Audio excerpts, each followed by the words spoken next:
जी हाँ, स्वागत, वंदन, अभिनंदन। कैसे हैं आप लोग? आशा करता हूं कि बहुत अच्छे होंगे, तंदुरुस्त होंगे, स्वस्थ होंगे। जी हाँ, मंडे मार्केट की प्रेडिक्शन करेंगे आज की वीडियो में, और खासकर वीडियो में आपको पता है कि टाइटल में तो बहुत कम मैं लिखता हूं, लेकिन वीडियो के अंत में आपको लास्ट में बहुत कुछ इंफॉर्मेशन मिलती है। वीडियो के अंदर हमें बहुत सारे टॉपिक हम कवर करने की कोशिश करेंगे। रिसेंटली क्या क्या इवेंट्स हुए हैं पिछले एक दो दिन में। रिसेंटली पीएम की जापान की यात्रा, वहां से कुछ ऑर्डर्स मिले हैं भारतीय इकोनॉमी के लिए, उसको क्या हम करने वाले हैं। आपके पोर्टफोलियो का चेकअप करने वाले हैं कि आपका पोर्टफोलियो हेल्थ चेकअप कैसा है। काफी लोग फ्रस्ट्रेटेड हैं, उसके बारे में बात करेंगे कि पोर्टफोलियो डाउन क्यों हो रहा है, बेसिक रीजन क्या है, वो हम चर्चा करेंगे। और प्लस निफ्टी का प्रेडिक्शन। जी हां, आपको पता है कि एक्सपायरी डेज आर चेंज्ड, मतलब जो निफ्टी हमारी थर्सडे को हुआ करते थे एक्सपायरी, अब ट्यूसडे को निफ्टी की एक्सपायरी होगी, और सेंसेक्स एक्सपायरी होगी हमारी कब? थर्सडे को होगी। तो ये थोड़ा सा एक्सचेंज हुआ है, तो उसको लेके हम बात करेंगे।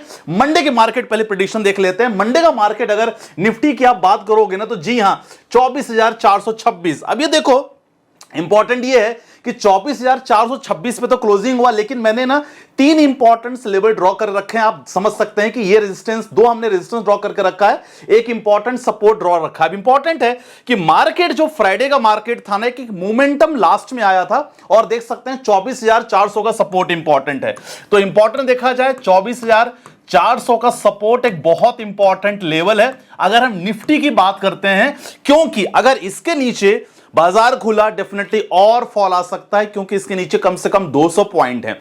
ठीक है, पहली बात। लेकिन एक्सपेक्टेशन लग रही है, कुछ इंपॉर्टेंट खबर है जिसके बारे में बात करेंगे। उस खबर के आधार पर एक्सपेक्टेशन लग रही है कि चलो ठीक है, गैप अप ओपनिंग हो सकती है, लेकिन कहीं ये ट्रैप तो नहीं है। ये वीडियो के लास्ट तक आपको पता चलने वाला है। ठीक है, चलो बात करते हैं। 24,425 एक इंपॉर्टेंट ऐसा लेवल है जो आप नोट करके रखना। अगर ये गैप अप होता है और ये गैप अप सस्टेन करके 24,475 को क्रॉस करेगा, तो डेफिनेटली यहां सस्टेन करने बहुत जरूरी है। सस्टेन करे तो इंपॉर्टेंट है हमारे लिए, क्योंकि अगला पड़ाव है 24,525। देखो क्या होता है ना, जब मैं आपको बताऊं, जब आप ट्रेड करते हो या ट्रेडिंग मतलब शुरुआत करते हो ट्रेडिंग की ना, अगर आप ये लेवल्स वगैरह ड्रॉ कर पा रहे हो ना, तो आपको 20-30 पॉइंट आप 100% कर लेते हो।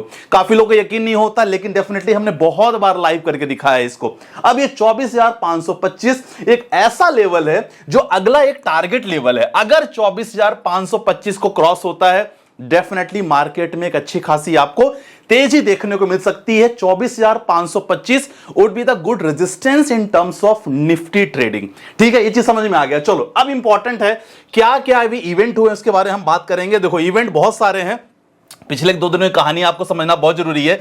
जैसे जीडीपी डेटा आया, और जीडीपी डेटा बताता है कि भाई ट्रंप साहब ने जो बीच में कह दिया है कि भाई इकोनॉमी डेड है, तो यहां एक अच्छी खासी टक्कर देखने को मिली है। लेकिन एक चैलेंजिंग फैक्टर है, पता है क्या, कि बहुत सारे कंपनियों के क्वार्टर्स के रिजल्ट उतने अच्छे नहीं आए हैं, लेकिन अचानक से ये जीडीपी डेटा इतना तेजी से कैसे आया, आपके मन में कहीं ना कहीं तो होगा, है ना, कि यार बहुत अभी रिजल्ट्स उतने शानदार नहीं आ रहे थे। 7.8% का जो आया है जीडीपी डेटा, बात करोगे थोड़ा सा ना, ये देखा जाए अनएक्सपेक्टेड है। अनएक्सपेक्टेड है, उम्मीद तो नहीं कर रहे थे, और उम्मीद आप नहीं, एसबीआई, एचडीएफसी, यूटीआई, काफी एजेंसियां, आरबीआई इनफैक्ट उम्मीद नहीं कर रहे थे कैसा होगा। चलो हुआ, कोई बात नहीं। अब देखते हैं, ये जो है ना, ये पहले क्वार्टर का है। अभी क्वार्टर स्टार्ट हुआ है हमारा, 2025-26 की बात करेंगे तो पहला क्वार्टर है। क्या नेक्स्ट क्वार्टर में सस्टेन करेगा, बहुत इंपॉर्टेंट है, जो आने वाले 3 महीने बाद डेटा होने वाला है। तो ये फिलहाल पॉजिटिव न्यूज है, मैं नेगेटिव नहीं आ रहा हूं माय डियर फ्रेंड्स। आप ये मत सोचना कि मैं नेगेटिव हूं, खबर के लिहाज पे पॉजिटिव खबर है। सेकंड इंपॉर्टेंट चीज है भैया, क्या हुआ है, जो अमेरिकन कोर्ट ऑफ ट्रेड है ना, जहां business related, trade related complaints की जाती है, तो छोटी छोटी कंपनियां ना ट्रंप के खिलाफ जाके कंप्लेन की हैं कि भाई साहब ये हमारे रॉ मटेरियल्स महंगा कर दिया, इसने हमारे नुकसान कर दिया, इसने हमें मतलब टैरिफ लगा के हमारे खुद बिजनेसेस को ठप कर दिया है। अब ये क्या है, जो अमेरिकन कोर्ट ऑफ ट्रेड है ना, ये समझ लो इसने फटकार लगाई है किसको? भैया ट्रंप को लगाई कि भैया जो तुम कर रहे हो ना, ये गलत है, ये इलीगल है, इसको सुधार दो, है ना। और अगर नहीं सुधार सकते तो डेफिनेटली आप ये ना, आप अगला जो आपका पड़ाव होगा वो सुप्रीम कोर्ट होगा, क्योंकि आपको ना सबसे पहले हमसे परमिशन लेना चाहिए था। हमसे परमिशन लेके फिर आप काम करते। आपने डायरेक्टली ये टैरिफ लगा दिया जो उल्लंघन है कानून का। यूएस में ऐसा होता है, सबसे पहले आपको परमिशन लेना पड़ता है अमेरिकन कोर्ट ऑफ ट्रेड से, इसके बाद फिर आप आगे की एक्टिविटी कर सकते हो, ठीक है। लेकिन ट्रंप ने ऐसा नहीं किया। अब अगला जो पड़ाव है वो सुप्रीम कोर्ट का है। अगर सुप्रीम कोर्ट से फटकार मिलती है ट्रंप को तो बहुत सारी चीजें, बहुत सारे पैसे जो एज ए टैरिफ के रूप में कलेक्ट किया है वो लौटाना पड़ेगा पब्लिक को। लेकिन मैं आपको बताऊं, सुप्रीम कोर्ट ना देखा जाए वो किसके अंडर में है, प्रेसिडेंट के अंडर में ही है। अगर यूएस के बारे में बात करेंगे तो जहां तक मुझे लग रहा है ना, ये जो टैरिफ आपका चल रहा है ना, ये टैरिफ अभी चलता रहेगा, ठीक है। ये टैरिफ अभी रुकने वाला नहीं है। प्रेसिडेंट ने खुद कह दिया, भाई ट्रंप ने कह दिया कि भाई अगर आप टैरिफ आप रोकोगे ना तो जो इकोनॉमी में एक समझ लो संकट आया ना यूएस की इकोनॉमी में, सर आप ना उस संकट में मतलब हमारा साथ नहीं दे रहे हो, तो ये चीज कह दिया है। दूसरी चीज, ये थोड़ी जो खबर है, ये दोनों खबर हमारे लिए अच्छी है इंडियन मार्केट के लिए। तीसरी इंपॉर्टेंट, पीएम की रिसेंटली विजिट हुई है जापान में, और जापान में जैसे विजिट हुई, अभी विजिट चली रही है जापान की, तो मैं बता सकता हूं कि उन्होंने एक ऑर्डर मिला है अच्छा खासा, जब आप देख सकते हैं कि eight meeting with Modi Japan says it would invest 68 billion in India over 10 years, मतलब 68 बिलियन डॉलर की यहां देख सकते हैं इन्वेस्टमेंट आने वाले 10 सालों में जापान की तरफ से इंडिया को देखने को मिलेगी। यह खबर हो गई है भैया, ये भी हमारे लिए बहुत अच्छी खबर है, आप आराम से इसको चेकआउट कर लेना। चलो ये चीज हमने देख लिया। अब इंपॉर्टेंट है, और भी इंपॉर्टेंट खबर है कि ये तीनों खबर, अभी मार्केट बंद है तो बहुत ज्यादा खबर है नहीं, ये खबर आपको देखने को मिली है, ये पॉजिटिव है, ठीक है। ये खबर बताती है कि आपको मंडे मार्केट में गैप अप ओपनिंग है। लेकिन मैंने क्या बताया, जो लेवल चेक किया वो चेक कर लेना लेवल। और सच बताऊं, अगर आप सपोर्ट रेजिस्टेंस ड्रॉ करना सीख जाते हो, ट्रेंड लाइन ड्रॉ करना सीख जाते हो, छोटे मोटे इंडिकेटर, सर यकीन मानो निफ्टी में 10 20 30 पॉइंट को कैप्चर करना बहुत मुश्किल नहीं है। मानो ना मानो आपके ऊपर, हम लोग लगातार ट्रेडिंग कम्युनिटी में करते हैं। आपको हमारे फैमिली का हिस्सा बनना है, डिस्क्रिप्शन में नंबर है, वहां हमसे जुड़ सकते हो, जहां हम लोग सेशन भी देते हैं, लर्निंग अर्निंग दोनों मिलती है, मतलब सीखते भी हो और आप पैसे भी बनाते हो, ठीक है। अब कुछ लोगों के मन में डाउट है, संदीप भाई गोल्ड, सिल्वर और सेंसेक्स अगर बात करेंगे तो तीनों ने पिछले 20 सालों में सबसे ज्यादा रिटर्न किसने ज्यादा दिया। देखो मैं हमेशा आपसे कहता हूं कि अगर आप वीडियो पूरा देख रहे हो ना, सचमुच आपको नॉलेज मिलने वाला है। अब जो लोग शुरू के 2-3 मिनट में भाग जाते हैं, काफी उनको नहीं मिल पाया। देखो मैं क्यों बोलता हूं, आपके पोर्टफोलियो को हमेशा डाइवर्सिफाई रखो। आप लोग सोचते हो कि भैया एक ही जगह पैसे इन्वेस्ट कर दूं, नहीं करना है। अब देखो गोल्ड, सिल्वर और अगर सेंसेक्स, मतलब इंडिया के टॉप 30 कंपनी की अगर बात करते हैं, अगर आप इसमें पैसे निवेश कर रहे हो, गोल्ड में देखो, गोल्ड 2005 में 7,638 प्रति 10 ग्राम था, तो आज अगर देखा जाए तो लगभग 1 लाख क्रॉस हो चुका है। गोल्ड की बात करेंगे। सिल्वर, यहां चांदी 13,272 पर केजी था, जो आज बढ़ के 1,17,000 हो गया है। सेंसेक्स अगर बात करेंगे, सेंसेक्स में 9,338 था, जो आज 80,000 हो गया है। अगर तीनों को समराइज करोगे, मैंने इंस्टा पे भी ये रील डाली थी, तीनों के समराइज करोगे तो गोल्ड ने आपको पिछले 20 सालों में, गोल्ड ने 20 सालों में 1246% का रिटर्न, 787% का रिटर्न सिल्वर ने और 815% का रिटर्न सेक्सेस ने दिया है। इसका मतलब क्या है कि पूरा पैसा गोल्ड में थोड़ी डालना है।